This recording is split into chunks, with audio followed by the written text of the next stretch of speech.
Alors les élections, vous êtes contents? Vos candidats ou candidates est au deuxième tour? Question difficile. Ah voilà, c'est ça la politique économique, on est en démocratie. Et au deuxième tour, il n'y a pas forcément le ou la candidate que vous auriez voulu et pourtant, il va falloir voter. Et je vous invite à voter, à réfléchir, il va falloir trancher. C'est ça la vie aussi en démocratie, accepter ce que les autres veulent et s'ils sont majoritaires, eh bien, il faut se plier. Charge effectivement au candidat, lui, élu, de respecter les droits de la minorité.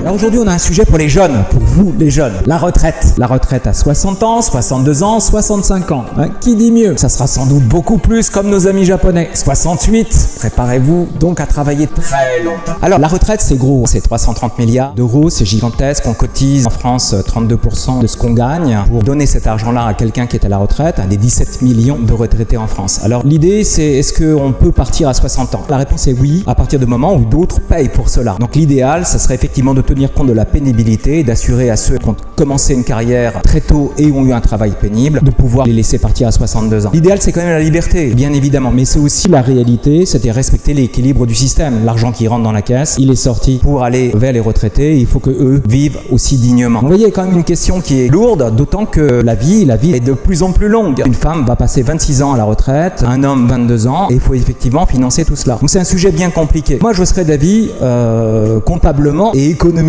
sinon politiquement, d'expliquer qu'on peut être solidaire des gens qui partent à 60 ans à la retraite pour des conditions de pénibilité, mais d'accepter de travailler un petit peu plus longtemps, 64, 65, voire comme nos amis européens, 66, voire 67 ans. Je crois que c'est l'idée un petit peu phare. Donc oui à la retraite à 60 ans pour le travail pénible, oui à 65 ans comme le souhaite M. Macron pour équilibrer le régime et permettre des retraites un petit peu plus élevées, mais on voit très bien que la condition, ça passe par une amélioration des conditions de travail, notamment managériales en entreprise. Un gros travail à faire et je crois que là l'EMD est très bien placé pour faire cette petite révolution managériale.